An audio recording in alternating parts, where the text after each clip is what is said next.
Hello friends, welcome back to my channel. My name is Danny and today I'm going to talk to you guys about my worst books of 2025. If you weren't here last year when I did my end of year content, I changed up how I do my worst book videos. Instead of doing a ranked list of literally my lowest rated books throughout the year, I talk to you about the books that I am emotional about and that I am just really disappointed in as far as all of the reads that I've had. Which books, as I look back through the list of reads that I've had in 2025, do I just think, ugh, why? Why does that exist in this list? That's what these books are. So they're not going to be ranked with the exception of the first book that I'm going to mention, which is the book I think I am most disappointed in. And it hurts me to put this book on this list because this author made my best books list last year. So some of you probably know who this is. It is The Society of Unknowable Objects by Gareth Brown. I absolutely adored the Book of Doors. It is part of my collection up here. It was my second favorite book of last year. I absolutely love the storyline and just connected with it. The Society of Unknowable Objects, I probably went into this book, well, I know I went into this book with higher expectations than I should have. And that was part of the reason that this book is the top of my list this year for worst books. But I think even putting that aside and my expectations aside, I think that the mystery in this and the storyline in general had too much emphasis on the villain character, or quote unquote villain. And really, well, I don't know that I want to mention that exactly, but there's a couple of characters in this that I just really didn't need to follow and kind of wanted not to be able to connect with them more, because I understand that sometimes bad people are just bad people, but I don't know that I need to see from those types of characters' eyes or try and relate to those characters by looking through their perspective. And so I really think that that pulled me out of the story.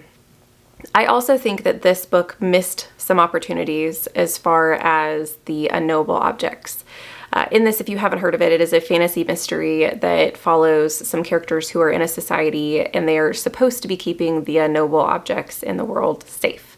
And unknowable objects are just various objects that have magical powers.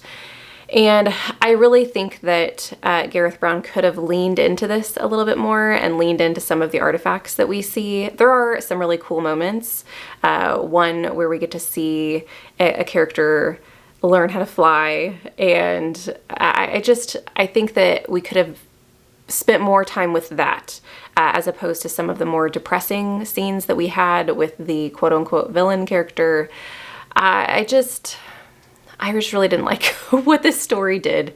So I did rate this a 2.75. It's definitely not my lowest book of the year, but I do think it's the one that hurt my heart the most. Moving on to a book that every time I think about it, it almost enrages me because of how much potential it had.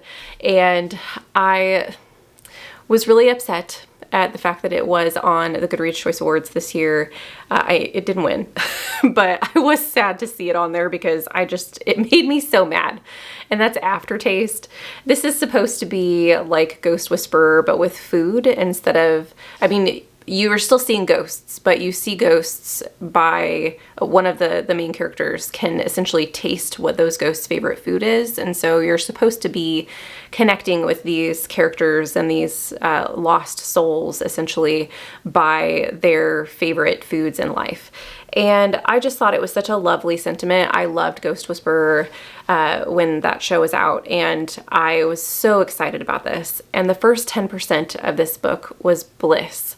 I was absolutely thinking it was going to be my favorite book of the year, maybe one of my favorite books of all time, because of how it went about the first kind of encounter that our character has with this ability that he has.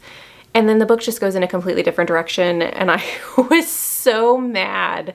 We were focused more on a kind of toxic relationship, really. And we do still get to see some of the interactions with the character and the ghosts and seeing them try and heal from some past events, but that's definitely not the focus. And there is, I don't want to say too much because I don't want to give away exactly what happens, but the information that we end up learning about his ability, I thought was very disappointing, and I really wanted it to be something else.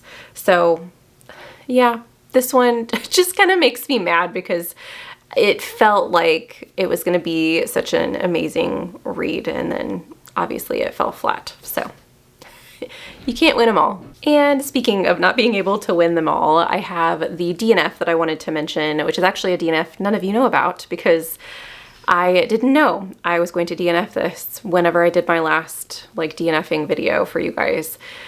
And that is The Red City by Marie Lu. I am very disappointed to say that I DNF'd this at 20%.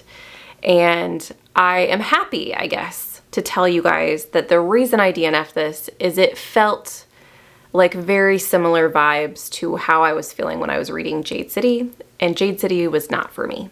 So some of you might be really ecstatic by that, and maybe you will pick this up because of it. So I hope that you do, because I do think that this is one that I'm disappointed in because of the fact that the story isn't following what I want it to. So to give you a little bit of information about why I didn't like Jade City, one of the reasons is I just don't know that I'm that interested in mafia politics. And that was kind of a big part of that story. But I think the main reason is because the fantasy in Jade City, and also in at least the 20% of The Red City that I read, doesn't really shine. It's more of a side plot, not even a side plot, because it's like the main component of the story. Like, it's very important to the storyline, but it's not a focus, and we don't really get to learn about it, and it just kind of feels like an afterthought. And I don't like that. I want it to be front and center. I want to dig into the nitty gritty. And this does kind of do that with The Red City, at least a little bit that I read. They have one of the characters, you have two main characters, Sam and Ari, and they grow up as friends. And the premise of the story, the synopsis of the story, if you read it, says that they end up choosing two different syndicates of alchemists. And so it's kind of like Romeo and Juliet, like West Side Story, whatever. And I did follow, I think Ari's character is the one that you really get to dig deep into the education aspects of alchemy. I liked that. However, it's done kind of in a really dry way, and we don't get to see the application of it. We will sometimes see alchemy being used by other characters, with our characters being witness to them, and it's just done, and then they don't discuss it. Like, you don't really know how it works. And once again, I've only read 20%. So perhaps the rest of the story really digs into it and I would have liked it better, but I just could feel myself pulling away from the story and not really caring about the characters. In a story where fantasy isn't front and center and we have like the mafia components, as I've said, I really feel like the characters have to be super strong. I have to be driven to pick it up because I want to know what happens to these characters. And I did feel myself pulled towards Sam's character and some of her, I guess, more realistic plights. But even she started to grate on me when she talks about not being noticed. One of the things I've noticed in the first 20% is that Ari is apparently noticed by everyone. I think it's Ari. For some reason that name doesn't sound right to me now, but he is noticed by everyone. He always turns people's heads, whereas Sam is very much someone who can be in the shadows and is not noticed. And that becomes almost part of her personality, that she feels and has even stated to him, you know, must be nice to be noticed. It must be nice to have, you know, your time in the sun. And I don't get it with him. I don't understand why everyone's looking at him, other than the fact that I'm being told that everyone's looking at him. So I don't know if there's something that is told to us in the story later on to explain that. I don't know. We also had drug trade get brought in, which I know does oftentimes get brought in when you talk about the mafia, but I just don't know that I'm interested in reading it. And I know I'm not interested in reading this anymore. So I suppose that in the new year, if someone just comes back and is like, no, you absolutely have to keep reading because it gets better, and some of the things that I have stated that I didn't like maybe get resolved, I might consider picking this up again, but there's so many other books out there that I'm excited to read. I couldn't do any more of this one. Next, I want to talk about a hyped read, a book that everyone else seems to love and I just did not enjoy, and that's The Raven Scholar. I won't talk too much about this one because I do think I've kind of talked it into the ground as far as my reasons for not enjoying this one. I rated this 2.75, let me see. A 2.5 is what I ended up landing on for The Raven Scholar. And a lot of people love this. I think that it is very surface level on everything because it's doing too much. There are so many components in the story that I don't think any of them were actually good. What's the saying of like, Jack of all trades, master of none? That's how I felt about this story. I loved the prologue and I thought that it was more interesting, and I think I created a mental plot pattern, I guess, something that I thought we were going to follow that I honestly think would have been more interesting to build off of. I'm not the one writing the book, and so I probably shouldn't speak, but that's just kind of where I was after reading the prologue and being really engaged, and then having the story go in a different direction, but also kind of scattershot things at me. I just was not impressed, and it was unfortunate because I could tell that the author definitely has writing skills, and there were so many really cool things about the world that I just wanted more of, and because there was so much, we couldn't ever focus in on any of them. So yeah, this is one I will not be continuing on with. If you haven't heard of it, it's another fantasy mystery series, and there are more to come. So if you do enjoy it, you can continue with the series, but you're following a character who is part of the Raven Scholars. So she is part of the Ravens. There are a whole bunch of different sects of this kind of religion, and each of them has a different animal that they follow. They all have different attributes that are priceless to them, and so with the Ravens, it is knowledge, and so she is very scholarly.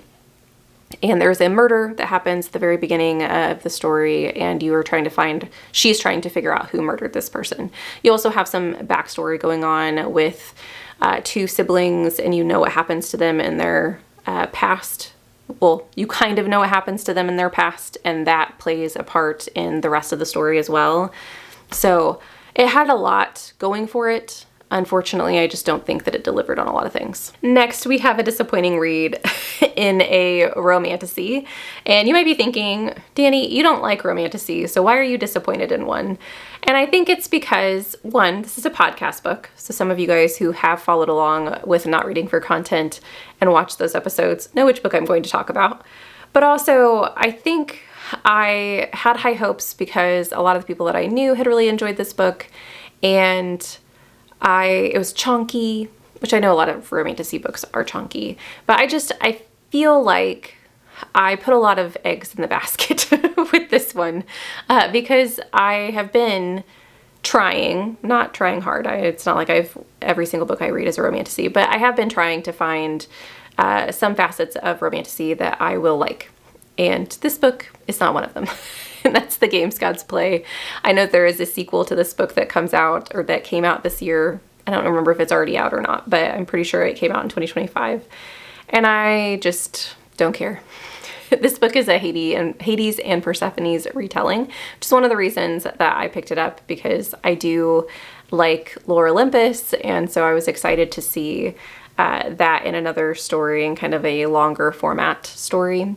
However, I think one of the things that I really don't like about a lot of romantasies, but especially this one, is that when we are in dire circumstances, all we seem to care about is how hot the other person is or how mad we are at them.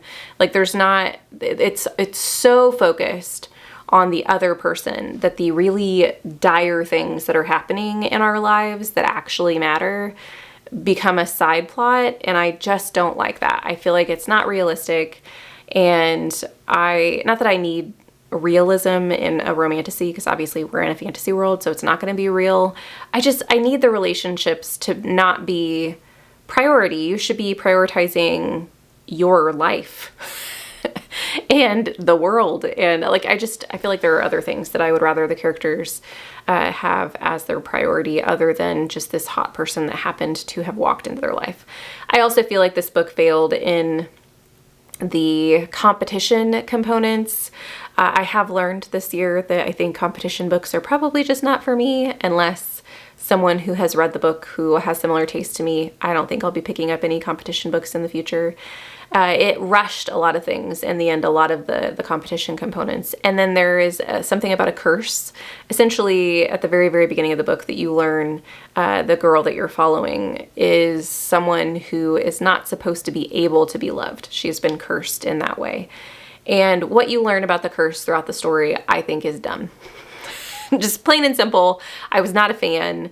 I do think that there was something that could have been done that was more creative with it in the end. And we talk about it on the podcast if you guys are wanting more details about, you know, me spilling the beans and really spoiling what I think should have happened. You should go and check that out. But yeah, I'm just disappointed that I still haven't found something in Romantasy that I can just absolutely die over. One of the things that I did last year that I really enjoyed about my worst books video is I threw a book in here that I fell in love with the cover.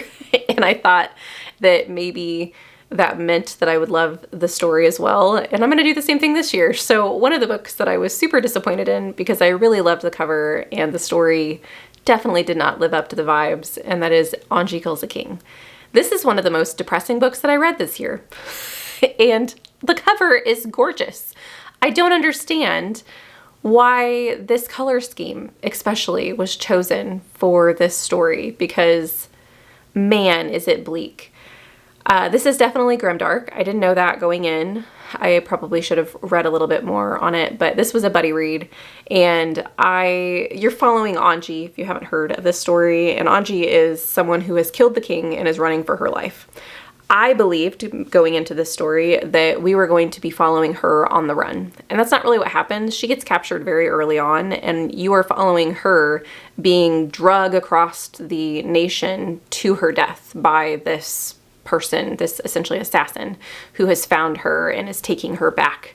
The person who's found her is the king's assassin. And so they have found her and are taking her back to her death. And that's part of the reason that it's super depressing the entire time, because you're hearing about how she's going to die, how gruesome it's going to be, how her life doesn't matter. And the entire book, you are seeing her kind of make these really dumb decisions. And I don't understand. I'm okay following a bumbling main character if they're likable, I suppose. Angie is not. She's not likable. She thinks she's hot shit, and she's not. She kind of sucks at everything. The ending of this book also just really made me mad, and I know that there's a sequel to it.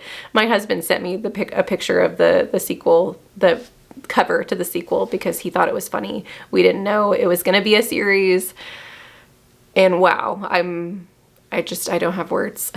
I will not be continuing. You can say that this is a series that I definitely DNF'd this year. Another buddy read that's on this list, and I didn't realize it, but I put 2 books on this list that were buddy reads between Leandra and I and my husband.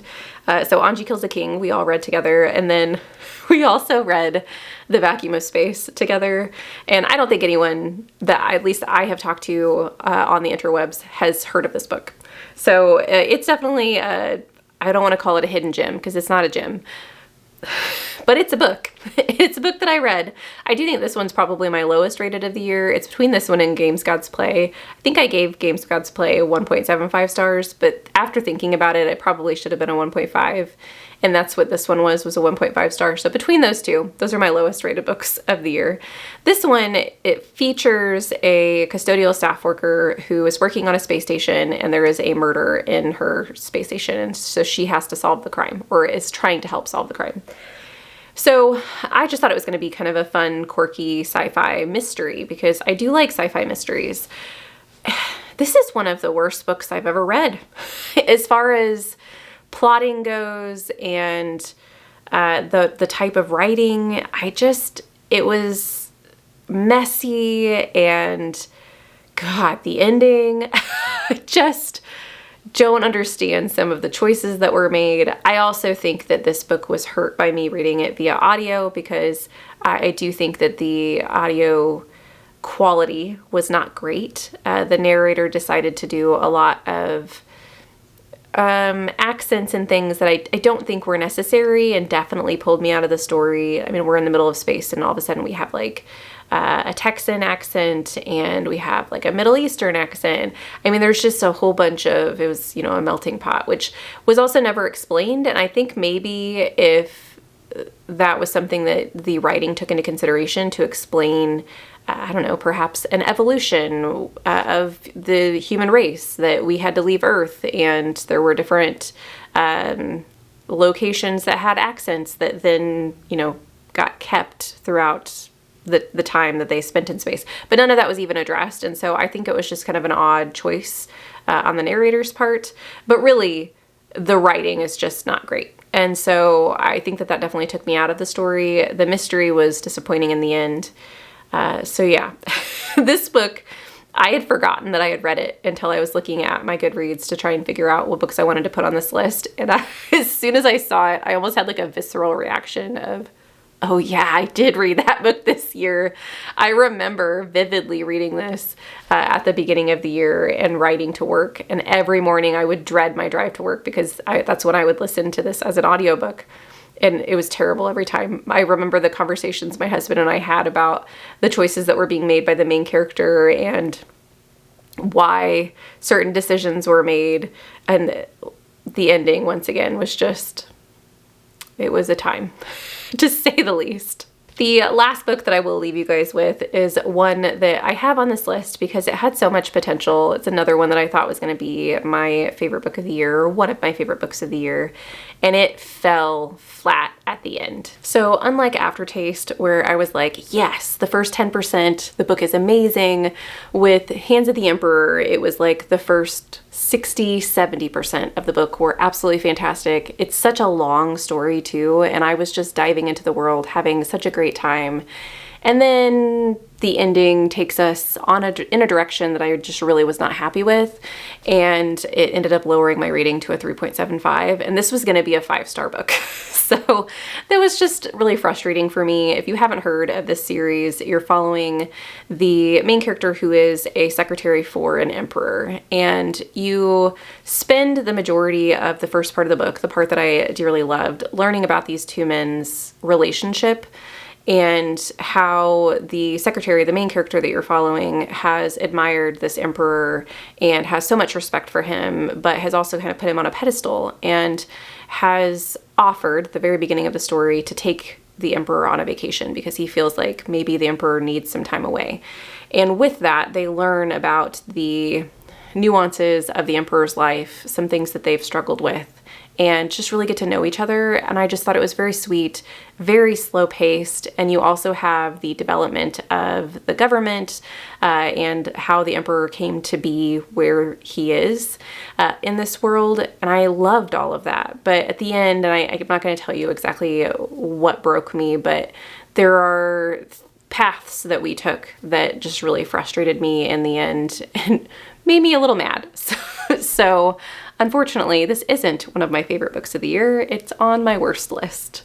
I will still pick up another book by Victoria Goddard because I really did like the writing style, the sweetness of the relationship, and just the details of the relationship were very well done, in my opinion. So this isn't the end that this author will see from me, but unfortunately it is the end for the series because this book was long. The fact that the last 30% had me wanting to DNF, even though I had read 600 pages at that point, 700 pages at that point, and I was like, I don't know if I can do the rest of this. It's just awful. So yeah, that's why, it's one of the reasons it made it to this list. So hopefully in the future, this author will have something that will just completely blow me out of the water and can be featured on my favorites list because this one didn't quite make the cut. Let me know if you guys have a book that you were just super disappointed in this year. I would love to hear all the tea in the comments down below. And speaking of tea, if you aren't feeling chatty but you still want to let me know that you're here, leave me a cup of tea in the comments as an emoji, just so I know that you guys are with me.